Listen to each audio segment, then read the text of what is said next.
you know, he sort of like lives in this incredible world, which is otherworldly but also so relatable at the same time, and it's an amazing story. And it was in March, February, I think I first auditioned, and a really good friend of mine, Mark Junek,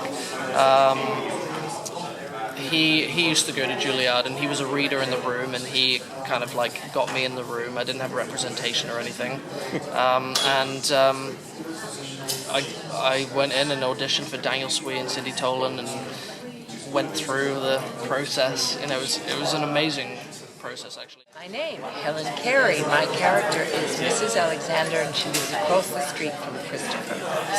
She is a lonely lady, lives by herself. She has a dog, but she spends a lot of time watching the neighbors come and go, and she sees Christopher come and go on his bus to school, but she's never talked to him.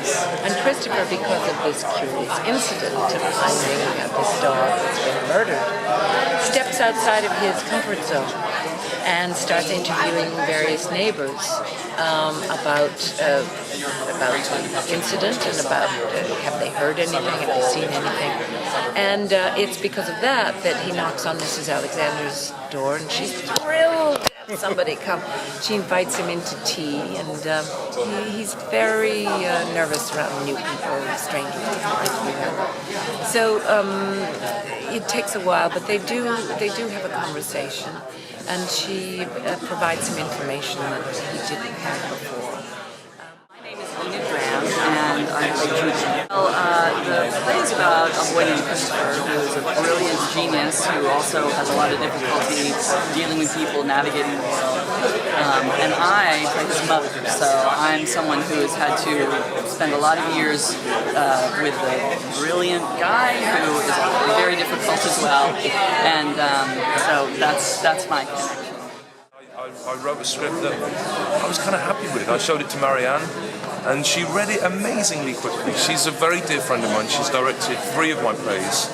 I kind of think of her as my sister, really.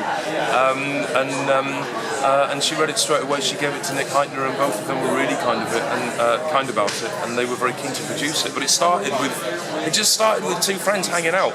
Actually, that's how the whole thing started. That's how I ended up in New York, was hanging out with Mark Haddon. Siobhan is Christopher's teacher, and she's the one who suggests that he should write a story as a way of dealing with the events that happen when his dog was killed for whatever way. The dog was quite close to him. He comes in with that news, and she says, well, you know, we're meant to write a book today, so why don't you write it down as a tool for getting through these events, and then that leads, and the book becomes something that in the book itself, in Mark Haddon's book, Siobhan just appears, mentions her a few times in terms of things that she said to him to help him navigate the world. But in what Simon Stevens has done is really created a character, and she's there for him to help him get through, to navigate the world and to overcome his challenges and all those things. And she does it through this book. Is the father of the main character, Christopher. He's a single parent.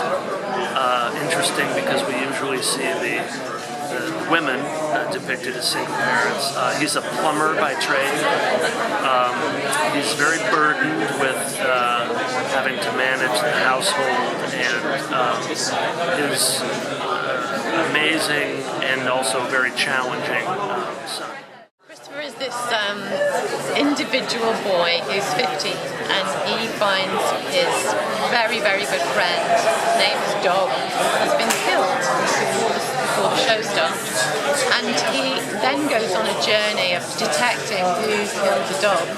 And as he does that very tenaciously and very brilliantly, and also very funnily, he discovers all sorts of things about himself, his home life, his family life, and it takes him to a place which is absolutely life-changing.